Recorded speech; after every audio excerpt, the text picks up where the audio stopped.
Bismillahirrahmanirrahim. Assalamualaikum warahmatullahi wabarakatuh.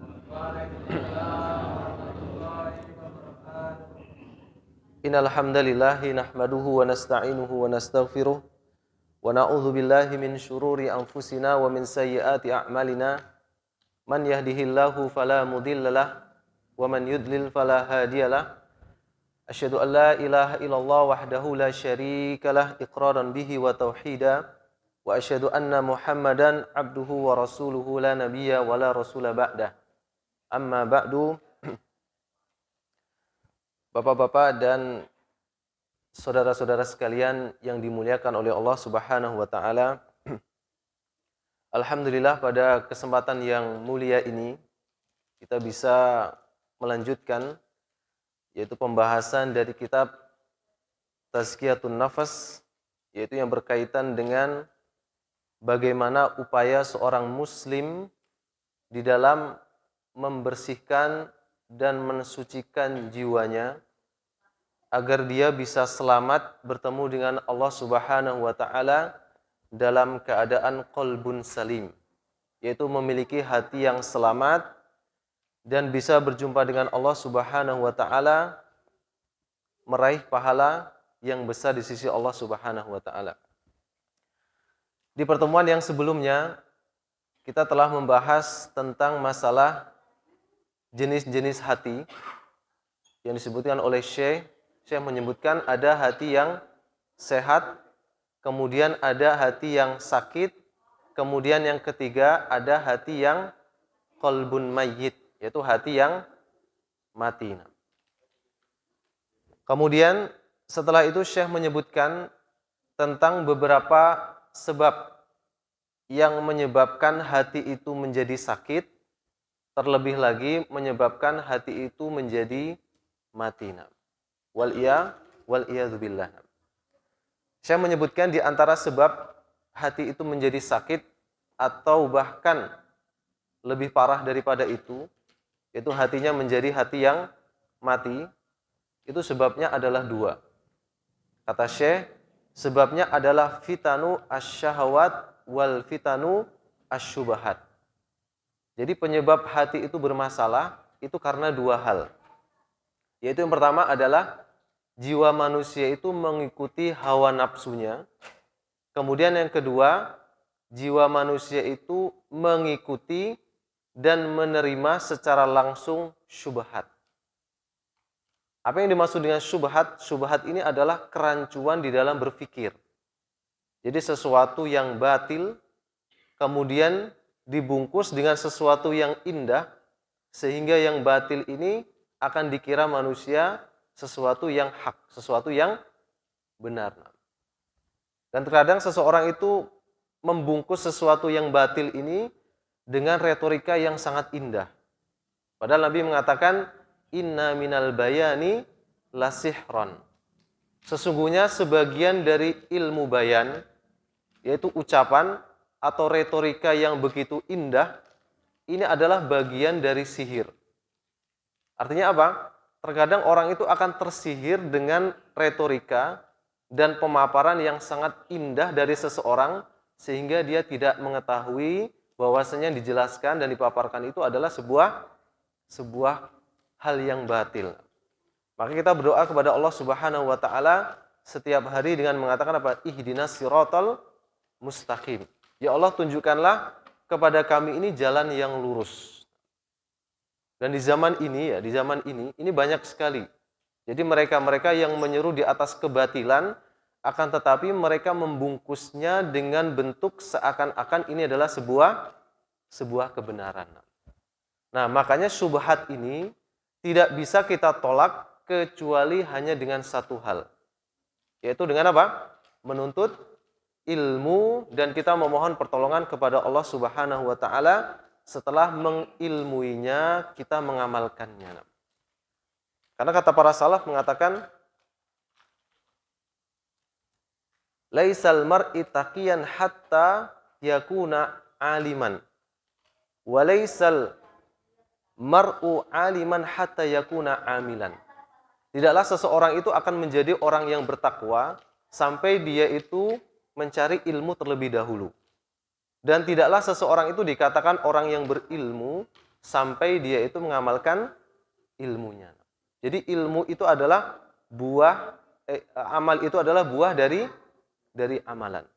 Makanya kalau dia punya ilmu dan dia tidak mengamalkannya, itu seperti pohon yang tidak memiliki buah sama sekali. Dan kita mohon kepada Allah Subhanahu wa taala terhindar dari dua penyakit ini, yaitu penyakit syubhat, yaitu kerancuan berpikir, dan penyakit asyahawat, yaitu jiwa manusia ini mengikuti hawa nafsunya. Dan Ibnul Qayyim rahimallahu taala ini menyebutkan dalam kitab beliau, yaitu kitab Ad-Da' wad Dawa. Jadi judul kitabnya adalah Ad-Da' wad Dawa, yaitu penyakit dan obatnya. Ad-Da' itu artinya penyakit dan Ad-Dawa itu artinya obat. Nah, Ibnul Qayyim menyebutkan dalam kitab beliau ini ada beberapa dampak yang akan menimpa manusia kalau dia itu mengikuti hawa nafsunya sehingga dia terjatuh di dalam perbuatan maksiat. Jadi penyakit yang pertama adalah seseorang itu mengikuti hawa nafsunya sehingga dia itu terjatuh di dalam perbuatan maksiat. Kata Allah, "Innan nafsa la'ammaratum bisu." Sesungguhnya jiwa manusia ini kalau diperturutkan keinginannya dan tidak mau tunduk kepada syariat, maka jiwa ini kalau dilepaskan, dia akan condong kepada memperturutkan hawa nafsu dan keburukan. Nah, ketika seseorang itu sudah terjatuh di dalam perbuatan maksiat, yang dimaksud dengan maksiat adalah seseorang itu menyelisihi perintah Allah Subhanahu wa taala di atas ketaatan. Nah, Ibnul Qayyim menyebutkan ada beberapa dampak yang sangat berbahaya bagi setiap muslim ketika dia terjatuh di dalam kemaksiatan. Kata beliau, di antara dampak yang pertama, faminha hirmanul ilmi. Dampak yang pertama, Allah akan mencegah atau menghalangi atau mengharamkan atasnya untuk mendapatkan ilmu. Padahal ilmu itu adalah cahaya. Jadi kalau Allah sudah menghalangi seorang hamba dari mendapatkan ilmu, itu seakan-akan hatinya itu seperti rumah tanpa cahaya. Dan pernah terjadi, yaitu Imam Syafi'i ketika berguru kepada Imam Malik di Madinah, kata Ibnul Qayyim, walamma jalasa asy-Syafi'i baina yaday Malikin wa qara'a alaihi a'jabahu ma ra'a min fauri fatanatihi wa tawaqqudi dzakaihi wa kama fahimahu faqala inni arallaha qad alqa ala qalbika nuran fala tudfi'hu bidzulmatil maksiyah. Jadi ketika Imam Syafi'i itu mendatangi Imam Malik untuk berguru kepada Imam Malik, dan Imam Malik melihat kecerdasan yang sangat luar biasa dari Imam Asy-Syafi'i. Jadi Imam Syafi'i adalah seorang imam yang masyhur dengan kecerdasannya dan keilmuannya. Nah, Imam Malik sebagai gurunya melihat ada potensi yang luar biasa dari Imam Asy-Syafi'i dengan kecerdasannya. Kemudian dia menasihatkan kepada Imam Syafi'i, wahai muridku yaitu Imam Syafi'i, janganlah engkau mematikan cahaya ilmu ini dengan engkau melakukan kemaksiatan.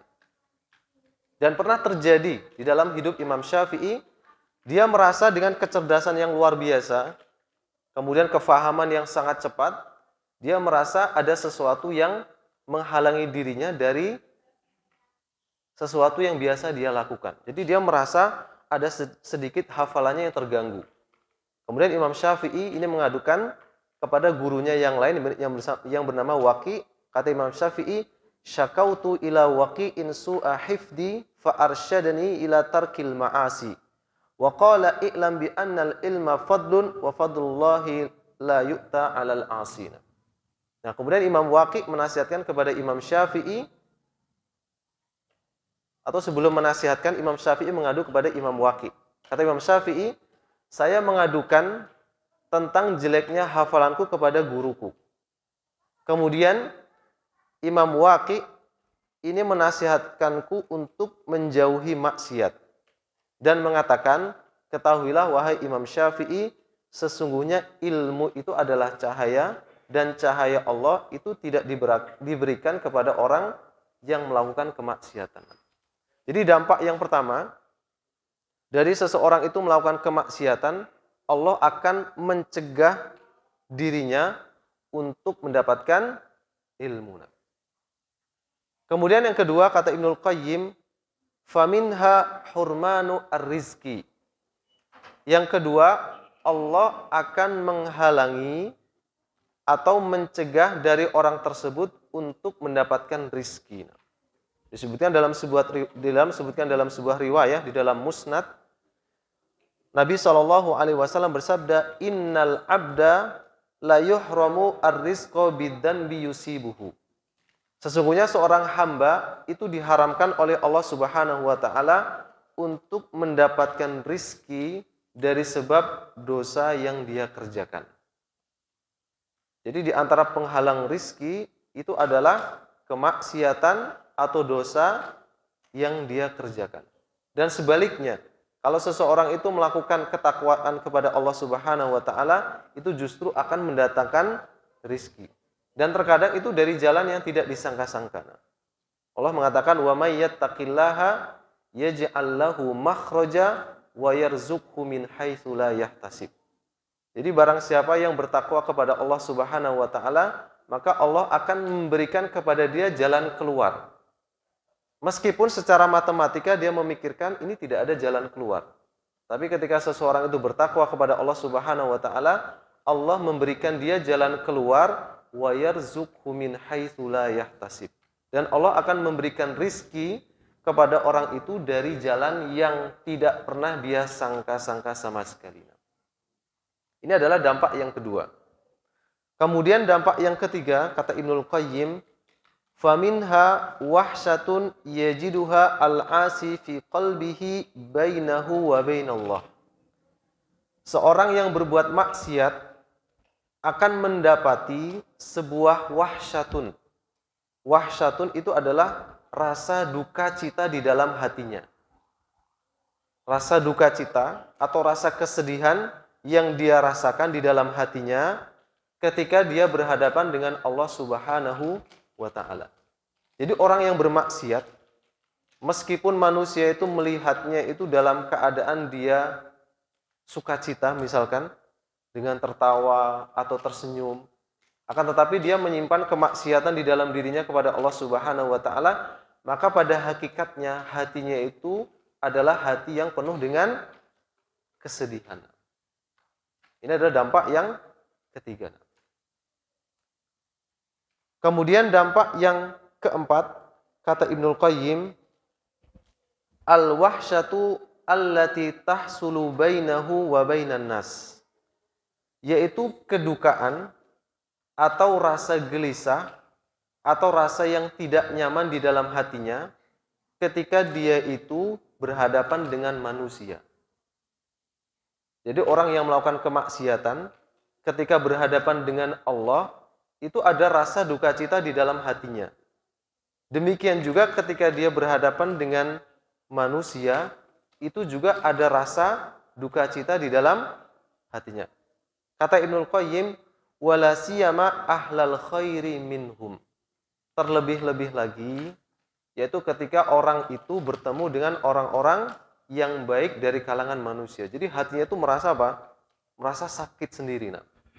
Jadi orang yang bermaksiat itu pada hakikatnya dia itu menyiksa dirinya sendiri. Jadi ketika dia itu bertemu dengan manusia, hatinya itu terasa sempit.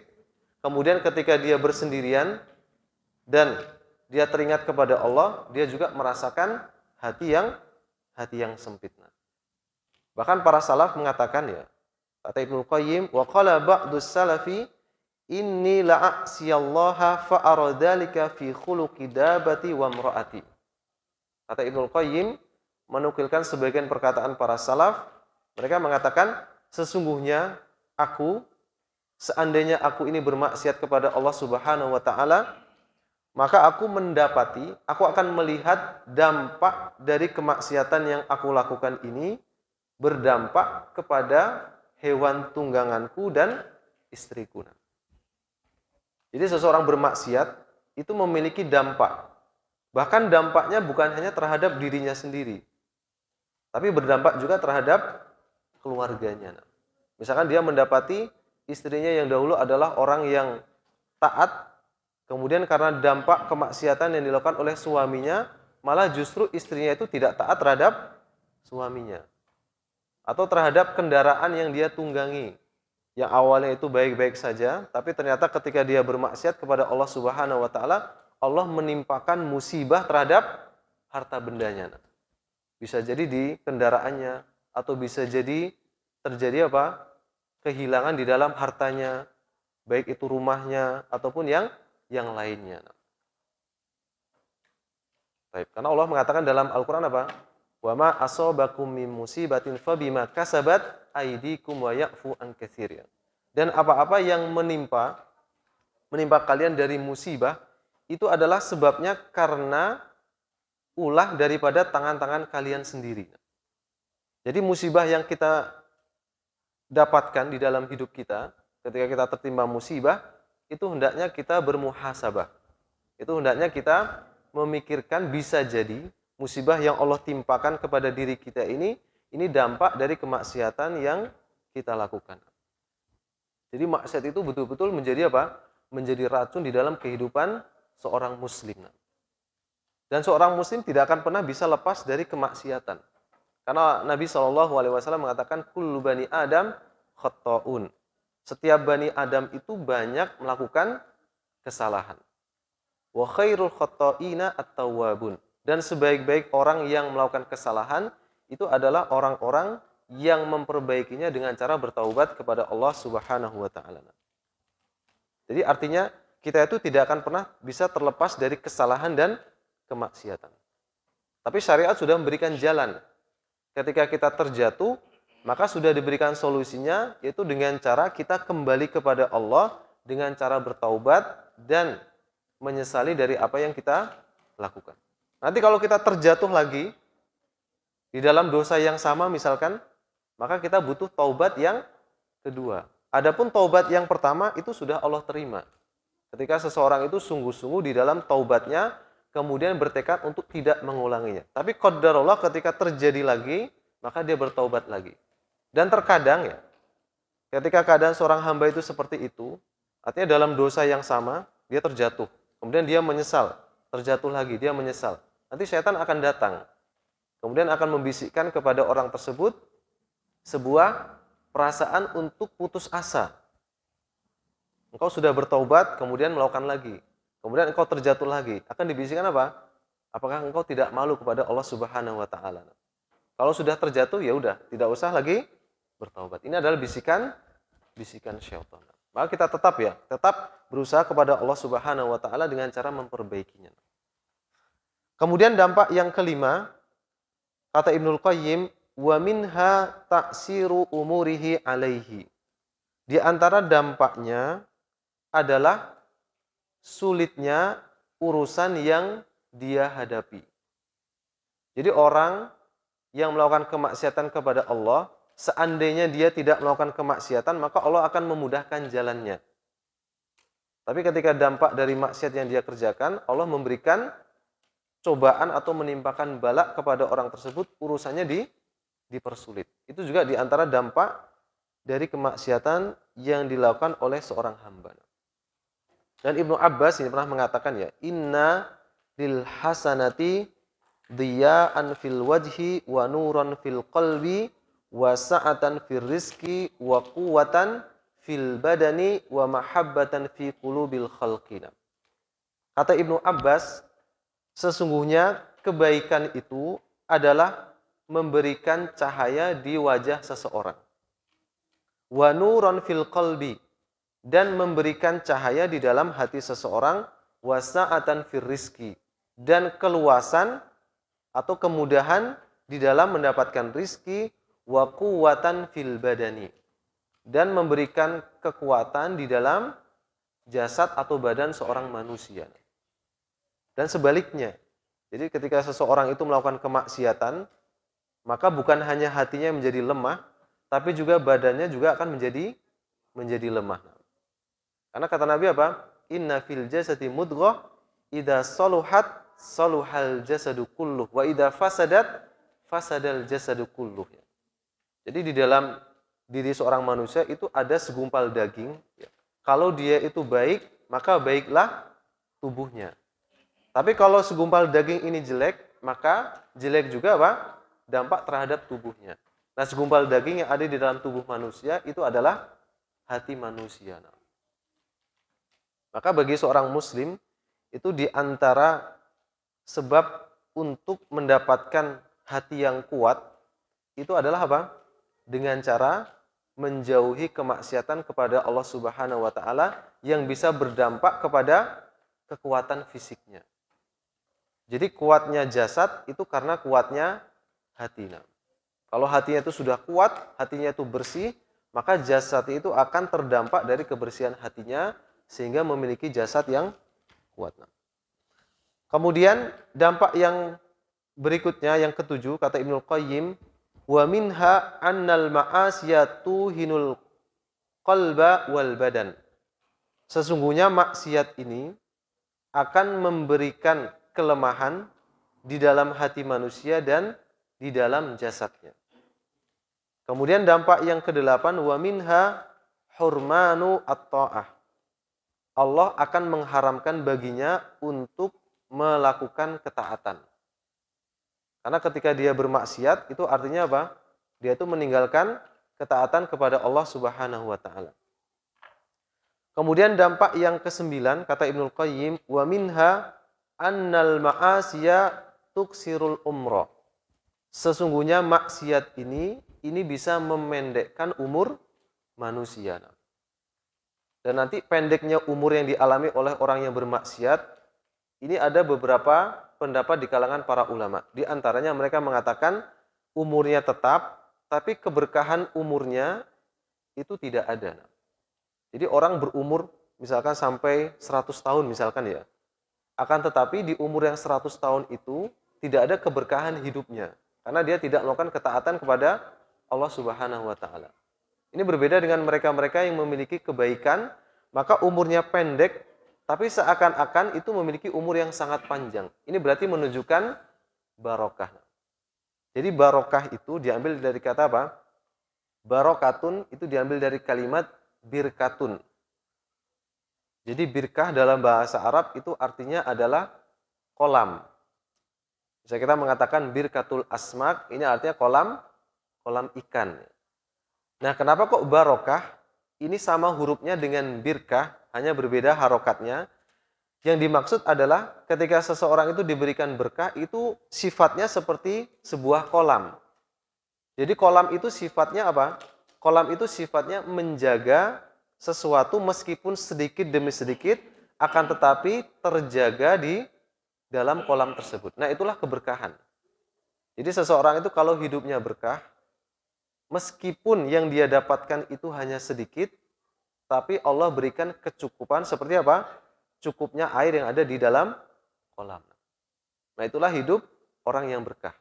Sedangkan orang yang melakukan kemaksiatan kepada Allah Subhanahu wa taala, dia tidak akan menemui keberkahan di dalam hidupnya kecuali dia bertaubat kepada Allah Subhanahu wa taala. Kemudian yang berikutnya kata Ibnu Qayyim yang ke-10, wa minha annal ma'asiya tazra'u amsalaha. Sesungguhnya kemaksiatan itu akan menumbuhkan kemaksiatan yang lainnya. Sama seperti kebaikan. Ketika seorang melakukan kebaikan, maka kebaikan itu akan menumbuhkan kebaikan yang lainnya. Makanya kita jangan pernah meremehkan sebuah kemaksiatan meskipun itu kita anggap kecil. Jadi para sahabat Nabi itu tidak pernah menganggap kecil sebuah kebaikan.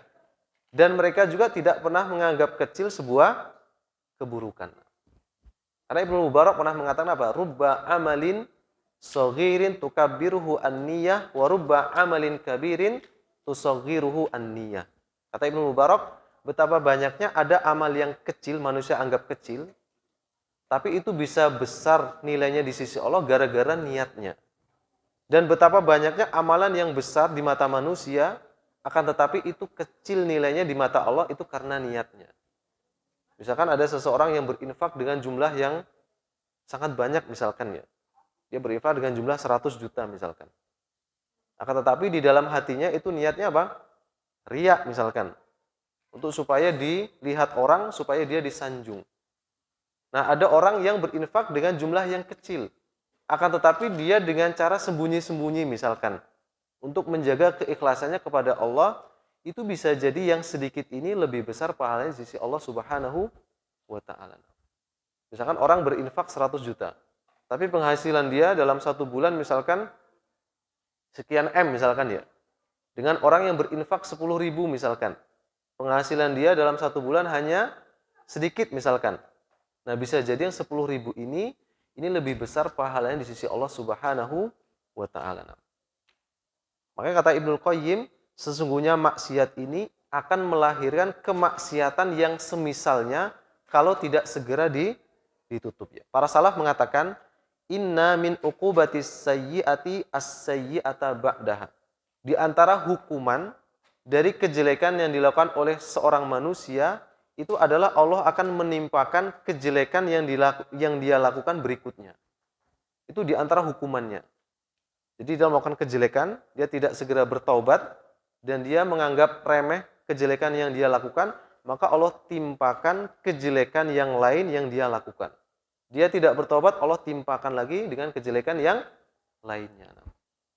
Sehingga sampai dia tidak merasa kejelekan yang dilakukan ternyata sudah sangat banyak. Kemudian kalau kata Ibnu Qayyim di sini, walau attala al-mujrimu al-ma'siyata wa aqbala ala ta'ati fadaqat alaihi nafsuhu wa daqas sadruhu wa a'yat alaihi madahibu hatta yu'awiduha. Jadi kalau orang itu sudah terbiasa dengan kemaksiatan, kemudian dia itu ingin bertaubat, kata Ibnul Qayyim, itu terkadang karena saking banyaknya dosa yang dia lakukan atau sudah saking sangat terbiasanya dia melakukan keburukan, ketika dia ingin bertaubat pun, itu kadang jiwanya itu terasa sangat berat. Terasa sangat berat. Kenapa kok bisa terasa sangat berat? Karena dia sudah terbiasa dengan kemaksiatan. Makanya syariat ini mengajarkan ketika seseorang itu terjatuh dalam kemaksiatan, dia jangan membiarkan kemaksiatan itu. Tapi segera untuk bertaubat supaya tidak menjadi kebiasaan. Karena kalau sudah menjadi kebiasaan dan orang itu ingin kembali kepada Allah, jiwanya pun akan terasa apa? Sangat berat. Sampai dia itu harus berupaya untuk melawan rasa berat itu. Kemudian kata Ibnu Qayyim, hatta inna katsiran minal fusaqi la yuwaqi'ul ma'siyata min ghairi laddatin yajiduha wala da'iyatin ilaiha illa lima yajidu minal alami bi mufaraqatiha. Sampai-sampai yaitu orang fusak, yaitu orang yang sangat banyak melakukan kejelekan, dia tidak lagi, jadi awal orang bermaksiat itu awalnya dia tuh merasakan kelezatan dari maksiatnya. Tapi itu kelezatannya hanya kelezatan yang menipu. Nah, terus-menerus dia melakukan kemaksiatan sampai dia itu tidak lagi merasakan kelezatan di dalam maksiatnya. Dan ketika dia tidak merasakan kelezatan, biasanya ya, sifat manusia itu kalau sudah merasa tidak nikmat, itu biasanya ditinggalkan. Tapi orang yang sudah sangat banyak melakukan kemaksiatan, dan dia tidak lagi merasakan kelezatan di situ, dia pun meninggalkannya sudah sangat sulit. Kenapa kata Ibnul Qayyim? Illa lima yajidu minal alami bi mufaraqatiha. Dia tidak meninggalkannya meskipun dia sudah tidak lagi merasakan kelezatannya karena dia sudah sangat terbiasa dan dia akan merasa sakit ketika meninggalkannya. Coba bisa dibayangkan ya. Jadi awalnya seorang mukmin kalau melakukan kemaksiatan itu merasa sakit hatinya. Nah, ini malah sebaliknya. Kalau dia meninggalkan kemaksiatan, itu hatinya malah terasa sakit ya. Itu karena saking banyaknya apa? Kemaksiatan yang dia lakukan. Bahkan seorang penyair pernah mengatakan seperti ini ya. Fakanat dawa'i wahya da'i bi'ainihi kama yatadawa syaribul khamri bil khamrina. Terkadang ya, obatku itu adalah sekaligus penyakitku. Seperti apa? Peminum khamr itu mengobati penyakitnya dengan khamr. Apa maksudnya? Ini perkataan seorang penyair. Apa maksudnya? Jadi maksudnya gini. Misalkan ada orang yang terbiasa minum khamr. Sudah sangat terbiasa. Dan itu menjadi kebiasaan hidupnya. Nah, dia itu punya niat untuk meninggalkan khamr tersebut. Pasti dia akan merasa kesulitan kan? Karena sudah terbiasa. Nah, ketika dia akan meninggalkannya, dia akan merasakan sakit. Dan obat untuk mengobati penyakitnya itu adalah dengan apa? Meminum khamr itu lagi. Makanya para penyair mengatakan apa? Sesungguhnya obatku itu adalah penyakitku itu sendiri. Kapan itu terjadi? Ketika dia sudah sangat terbiasa melakukan hal tersebut. Sama seperti misalkan orang terbiasa merokok misalkan ya. Sudah sangat terbiasa. Apa kira-kira hukum rokok itu, Pak? Apa kira-kira? Oke lah, nanti ada yang mengatakan dia itu ada yang memakruhkan dan sebagainya. Nah, tapi coba kita renungi dengan hati kita ya. Apa sih hukumnya gitu kan? Atau kita coba memikirkannya apa sih manfaatnya gitu kan? Apa di antara kira-kiranya manfaatnya, Pak? Kalau kita melihat kepada hadis Nabi, kata Nabi apa? Min husni islamil mar'i tarkuhu ma la ya'nihi. Di antara tanda kebaikan seorang hamba, itu dia meninggalkan hal-hal yang tidak bermanfaat untuk dirinya. Sekarang kita coba memikirkan di antara manfaatnya apa sih? Nah, kalau kita memikirkan, kok ini malah tidak ada manfaatnya, malah mengganggu apa? Kesehatan, kemudian memadoroti orang yang ada di sebelahnya gitu kan. Nah, minimal kita berpikir seperti itu, minimal. Oke lah, kita tidak usah membahas tentang, mendiskusikan tentang masalah hukumnya ya. Nah, kalau kita mau berpikir secara hati nurani. Nah, seperti itu juga sama seperti orang yang merokok misalkan ya. Ketika dia ingin meninggalkan karena sudah terbiasa, apa yang terjadi dalam dirinya? Akan sangat sulit kan untuk meninggalkannya. Nah, ketika dia merasakan pahit biasanya ya. Ini katanya sih, kata orang yang ingin meninggalkan rokok, biasanya dia akan merasakan pahit di bibirnya atau di lidahnya misalkan ya. Nah, dia tidak akan bisa mengobati rasa pahit itu kecuali apa? Dia mendatangi kebiasaan dia itu lagi.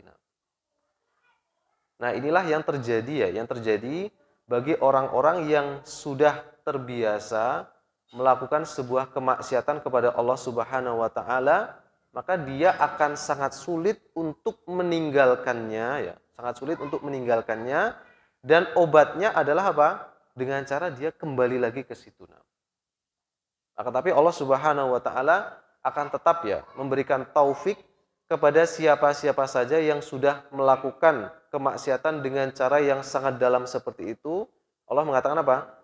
Alladzina jahadu fina lanahdiyannahum subulana.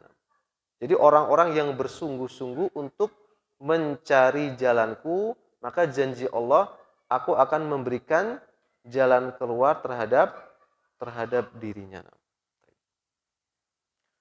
Nah, itulah di antara dampak-dampak daripada kemaksiatan yang dilakukan oleh seorang hamba.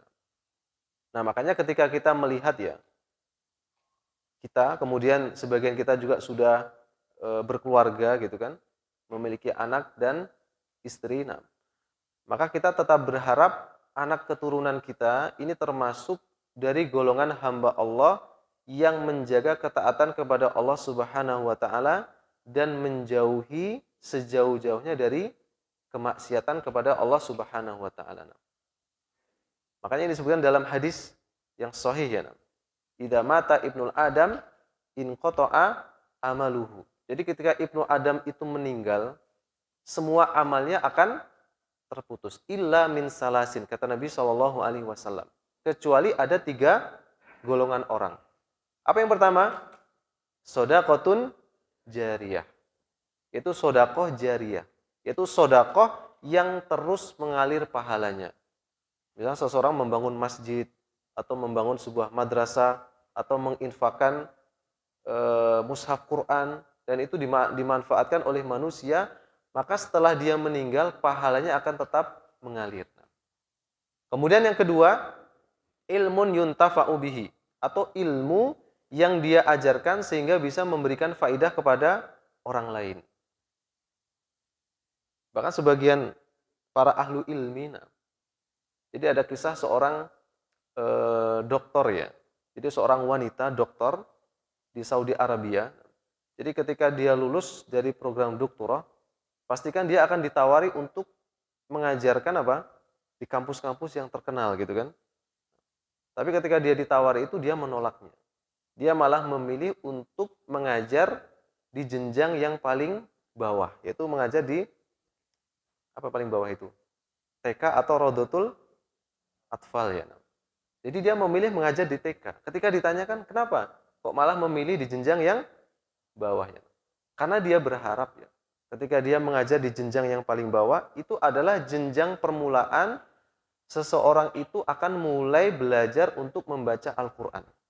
Dan dia berharap ya, ketika dia mengajarkan Al-Fatihah kepada anak-anak kecil, dan Al-Fatihah ini akan terus dibaca oleh anak itu seumur hidup dia. Kemudian juga Al-Quran diajarkan huruf-hurufnya dan akan dia baca seumur hidupnya, itu akan mengalir pahalanya. Maka para ulama mengatakan bagi setiap muslim itu hendaknya kalau bisa anak-anak kita itu yang mengajarkan dari awal membaca Al-Fatihah maupun di dalam membaca Al-Quran dimulai dari huruf hijaiyah, itu hendaknya orang tuanya sendiri. Karena seorang anak itu kalau sudah besar dan dia melaksanakan sholat, pasti akan dibaca Al-Fatihahnya setiap hari. Maka itu akan terus mengalir pahala kepada orang tuanya. Nah, kemudian yang ketiga, waladun solihun yad'u lahu, yaitu seorang anak yang soleh yang mendoakan orang tuanya. Nanti akan ada masalah seperti ini, misalkan ya. Jadi seorang amalan anak yang soleh itu akan juga dirasakan oleh orang tuanya. Tapi menjadi pertanyaan, misalkan orang tuanya ini tidak pernah mendidik sama sekali anaknya, bahkan terkesan malah menunjukkan apa? Pelajaran-pelajaran yang tidak baik kepada anaknya, dan qadarullah Allah memberikan kenikmatan anaknya itu meskipun tidak dididik dengan pendidikan yang baik, dia menjadi anak yang soleh misalkan. Karena ada seperti ini ya. Kadang orang tuanya itu sama sekali tidak mendidiknya, tapi Allah memberikan taufik kepada anaknya sehingga dia menjadi anak yang soleh. Dan kadang kebalikannya. Ada orang tua itu yang soleh, bahkan seorang nabi, Nabi Nuh. Adalah seorang nabi, justru Allah berikan ujian keluarga itu tidak beriman. Nah, bagi anak yang soleh ini, yang orang tuanya itu tidak meniatkan kebaikan untuk dirinya, dan dia tidak mendidiknya, dan dia melakukan kesolehan, apakah pahalanya juga akan mengalir ke orang tuanya? Mengalir nggak Pak kira-kira? Coba bedakan dengan yang ini ya. Anak yang satunya, dia soleh, karena emang orang tuanya dari sejak kecil itu sudah mendidiknya, sudah meniatkannya. Maka ketika orang tuanya ini meninggal, anaknya itu sholat, anaknya itu membaca Al-Quran, semua pahalanya juga akan masuk ke dalam orang tuanya. Kalau Allah mengatakan apa dalam Al-Quran? Wa allaisa lil insani illa ma sa'a. Tidaklah seorang manusia itu mendapatkan pahala kecuali hasil upayanya. Dan anak itu adalah hasil upayanya. Jadi kalau orang tuanya sudah meniatkan kesolehan kepada anaknya dengan cara menyekolahkannya dengan benar, mendidiknya, kemudian anaknya menjadi anak yang soleh, pahalanya juga akan didapatkan orang tuanya. Nah, kasus yang kedua, orang tuanya sama sekali tidak mendidiknya. Kira-kira ketika anak itu baca Quran, pahalanya sampai nggak ke orang tuanya? Sampai nggak? Kalau anaknya itu tidak meniatkan ini untuk orang tuanya, itu nggak sampai ke orang tuanya. Kenapa? Karena amalan itu butuh niat. Orang tuanya di awalnya meniatkan nggak? Nggak meniatkan ya. Justru malah apa? orang tua ini durhaka kepada anaknya. Jadi sebetulnya ada dua sisi yang harus seimbang. Kita sering membahas tentang anak yang durhaka kepada orang tua. Dan nanti ada sisi yang kedua, ada orang tua yang durhaka kepada anaknya. Ya, nanti akan banyak ayat menunjukkan apa? Tentang harusnya berbakti seorang anak kepada orang tuanya. Allah mengatakan apa? Wa qada rabbuka alla ta'budu illa iyyahu wa bil walidaini ihsana. Allah telah memutuskan seseorang itu tidak boleh beribadah kecuali hanya kepada Allah dan kepada orang tua harus berbuat ihsan. Dan ayat yang seperti ini sangat banyak. Tapi kita jangan lupa dengan ayat Allah yang lain. Allah mengatakan apa? Ya ayyuhalladzina amanu qu anfusakum wa ahlikum naro. Wahai orang-orang yang beriman, jagalah diri kalian dan keluarga kalian dari api neraka. Jadi di dalam syariat ini ada dua hal yang harus kita perhatikan. Anak itu nggak boleh durhaka kepada orang tuanya. Demikian juga orang tua itu tidak boleh durhaka terhadap anaknya. Dan bentuk kedurhakaan orang tua terhadap anaknya adalah dengan cara membiarkan anak tersebut untuk tidak dididik dengan didikan yang Allah Subhanahu wa taala inginkan. Nah, makanya aspek seperti ini harus mulai dari sekarang ya. Mulai dari sekarang kita perhatikan, kemudian kita sudah mulai menyusun langkah untuk bagaimana mentarbiyah atau mendidik keluarga kita, terutama anak kita, supaya bisa berhasil di dalam tarbiyahnya. Makanya para ulama tarbiyah itu meletakkan kaidah seperti ini ya. Kata mereka ya, ketika mendidik seorang anak, mereka mengatakan la'ibhu sab'an wa adibhu sab'an wa sahibhu sab'an. Nanti bisa dicatat ya. Jadi di antara kaidah dalam mendidik anak ini kayak gini. Kata para ulama apa? La'ibhu sab'an, adibhu sab'an, sahibhu sab'an. La'ibhu sab'an artinya apa? Bermainlah kepada anak ketika dia masih berumur dari 1 sampai 7 tahun. Sab'an itu artinya 7. Ini fase yang pertama. Dan nanti akan kita jelaskan secara terperinci bagaimana sih cara menerapkan kaidah ini. Kemudian yang kedua, wa adibhu sab'an. Dan fokuslah, mulai kita jadikan itu prioritas untuk mengajarkan anak adab ketika di fase yang kedua. Yaitu mulai dari umur berapa? 7 sampai 14. Kemudian fase yang ketiga, kata para ulama, sahibhu sab'an. Dan jadilah engkau sebagai sahabatnya ketika anak itu sudah mulai remaja dari umur 14 tahun ditambah 7 berapa? 21 tahun. Nanti kaidahnya ada sendiri-sendiri. 1 sampai 7 itu nanti akan banyak bermain. 7 sampai 14 itu nanti akan mulai ditekankan tentang praktek adab. Kemudian 14 sampai 21 jadikan anak itu sebagai sahabat. Jangan lagi menjadikan anak itu sebagai anak kecil yang tidak bisa diajak untuk diskusi, jangan. Nah, kebanyakan dari kita mungkin ya belum mengetahui bagaimana sih metode-metode dalam mentarbiyah anak sehingga anak itu nanti hasilnya adalah taat kepada Allah dan menjauhi kemaksiatan, yaitu merupakan apa? Sumber daripada penyakit hati. Dan insya Allah nanti pada pertemuan berikutnya akan kita coba bahas ya, bagaimana sih cara penerapan hal ini supaya seorang anak itu bisa terjaga dengan tarbiyah yang baik dan dia bisa menjauhi kemaksiatan kepada Allah Subhanahu wa taala.